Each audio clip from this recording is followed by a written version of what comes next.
Hello, my name is Gloria and welcome to my channel. Today in my video we're talking about how to make your weaknesses your strengths. We're going to talk about how to get rid of recurring habits for good. In the video, I'll be sharing a two-step process with which you can do to get rid of these bad habits for good and even make the bad habits benefit you using the habit loop cycle, right? So I'm going to explain to you how to do that, and then for those who are still watching, at the end of the video I will share a special tip that will help you in your journey, especially if you're dealing with this one problem that I was dealing with in the past, right? So the first thing you're going to do in the two-step process is going to be surrender. I want you to write that down somewhere. Surrender. The first step to changing anything is admitting you have a problem. If you've ever looked at the Alcoholics Anonymous, anything that tries to like change addicts or change somebody's habits, it begins with self-awareness. Everything begins with self-awareness. So if you don't have an idea that you have a problem, then you can't fix the problem because to you it's not a problem. Or if you think that this is just the way things are, then you will not do anything to fix it, right? So you need to get that self-awareness, and that self-awareness begins with surrender. When you stop resisting, I'll give you an example.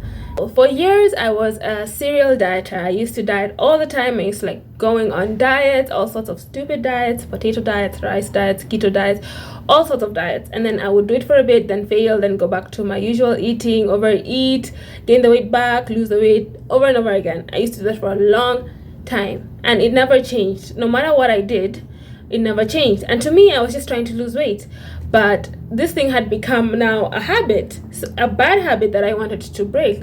So the first thing that I had to do was surrender and be like, okay, there's a problem here. This isn't normal. The fact that I keep going on diets every single month, I'm always on a diet. Somebody asked, all my friends knew I would always be the girl on a diet, right? And they didn't even know why I was on a diet, but I was always a girl on a diet. So it wasn't until I just like, oh my gosh, I'm tired. I'm tired of resistance. I'm tired of struggling. I'm tired of all of this. Okay, I'm tired of going on every other diet. I'm just tired. It wasn't until I just surrendered that I was able to take the first step to change that. So surrender has to do with a sort of acceptance, letting go of resistance. That's what I mean by surrender. Letting go of the struggle. Once you let go of the struggle and then you just become at peace with your situation and aware of your situation and being like, this is how it is. No judgment, no hate, no blame, no shame. You just be like, okay, this is the situation as it is. As I look at it objectively, as I just observe it, that is surrender. And the minute you do that about your problem, then you have returned the power to you, because you were releasing, you were leaking power everywhere. I like to say that I stay in the present moment because that's where the point of power is. You leak your creative energies when you're worried about something, when you're resisting something, when you're always thinking about it. All your mental and creative energy is going to thinking about that thing. Just think about it. If you have something you're worried about, like maybe tomorrow you need like to do something and it's really worrying you, and all your mind is there, you're not gonna have any time for the present moment. You're just gonna keep thinking about that thing.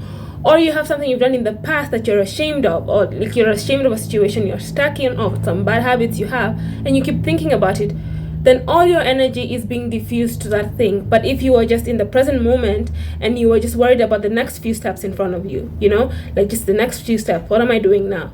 And you just release that, then you would automatically have more energy to stay in the present moment and do what it is you need to do at that moment. Because you can't change the future. You can only change the future through the now. That is how it is. You can't change the past. It doesn't exist.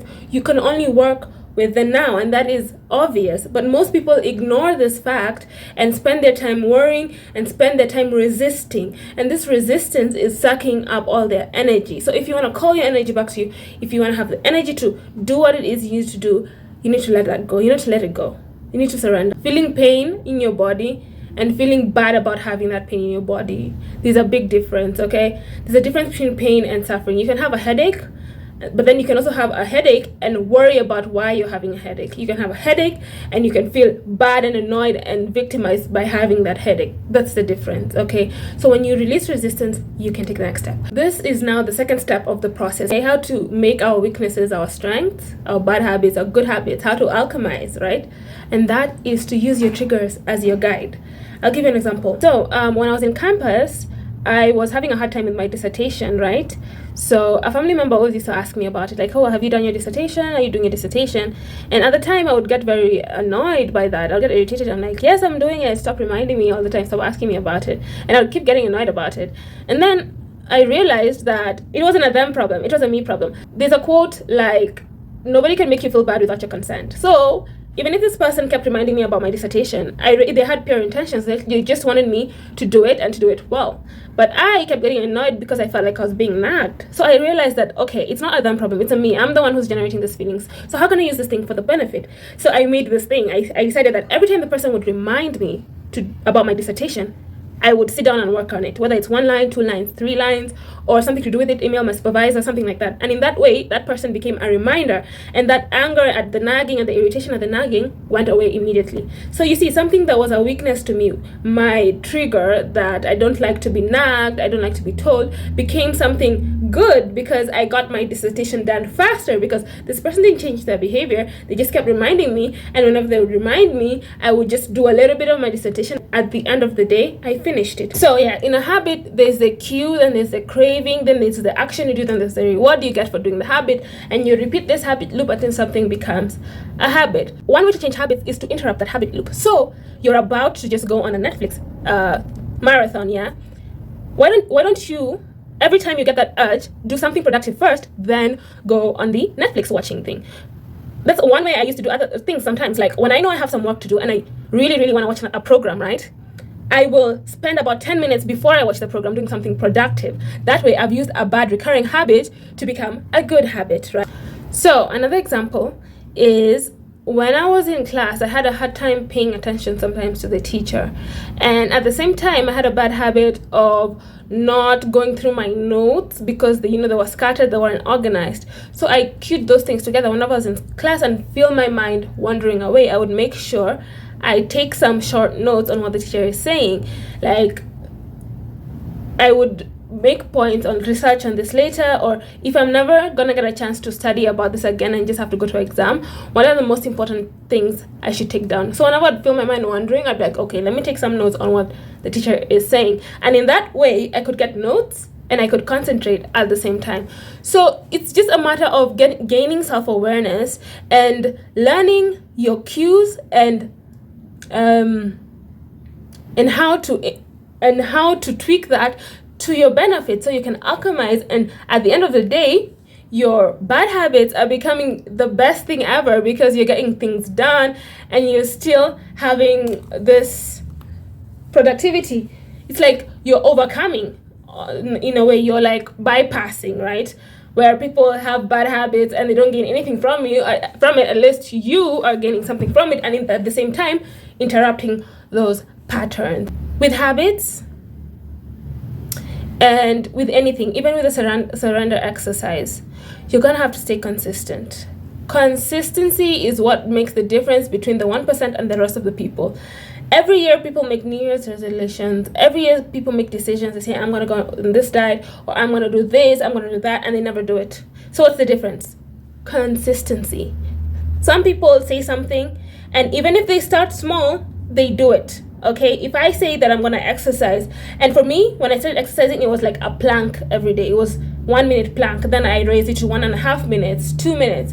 So that's how it started. But I did 1 minute plank for a whole month, then I added the 30 seconds, like that. And slowly but surely, it became a habit for me to exercise. And the same thing with habits. Whenever I would use my bad habits as a cue to do good things, whenever the habit, like I want to do this other thing, then I use that craving to do something else that's beneficial to me. The more I did it, the more it became natural to alchemize the things that I'm working on, the things that I want to improve on, the patterns that I want to break.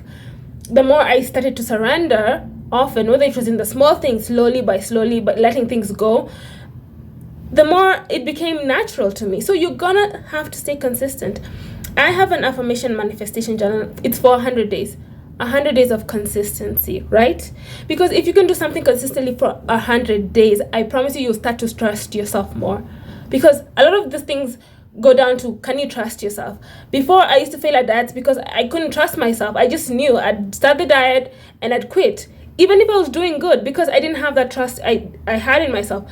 But once I stopped that, and once I started working on myself and slowly by slowly achieving things like working out, getting this habit, reading more than 20 books, reading more than 30 books, 40 books, I started to believe, okay, I'm a reader. Okay, I can do this. Okay, I can do this. When I set my mind to things, I can do this. I can keep a habit for a year. Awesome. I can keep a habit for 4 years, a good habit. There's nothing I can't do. So I said, to get that confidence in myself, okay? So you're gonna have to stay consistent in this thing. Stay consistent. So I hope you enjoyed that video. And now for my final tip. If you're one of my viewers and you're suffering from insomnia, here's the thing about surrender. I had some years ago when I had a problem with insomnia. The thing was, I would fall asleep, but I would wake up in the middle of the night and be unable to fall asleep for like a few hours. And it used to annoy me it used to annoy me so much. I'd be like, oh, come on, like I only have a few hours to sleep. Why can't I sleep properly? Why can't I sleep through the night? Why is this happening to me? I was always such a good sleeper. I could take naps all the time. I'm doing everything right. I'm working out. I'm eating right. But I can't get to sleep properly. And it used to make me mad. It was all I talked about. And I was so frustrated. I would research. Can you see what I was doing? I was so deep in resistance. And then I read a book. It was called How to Stop Worrying and Start Living. And it said that worrying about not sleeping is worse than the not sleeping itself. And that was mind-blowing to me. The minute I stopped worrying, I said, okay. So I have now become a person who doesn't sleep through the night. Like, I get interrupted sleep. So what? It is what it is. The minute I let go of all the frustration, the resistance, that annoyance, that victim, woe is me, why is this happening to me? And just accepted the situation and surrendered. My sleep didn't change immediately, but the suffering stopped. Okay? And when I released it, I was able to now properly figure out what was happening. And at the end of the day, my sleep improved. And insomnia is a problem of the past. So it all begins always with surrender. Once you say, God, I'm done with this. I'm done worrying about this. It is what it is. I'm just going to live my life. I'm just going to not label this thing as good or bad and start worrying about it. I'm just going to let it go. Things will change for you. So I hope you enjoyed that video. Bye.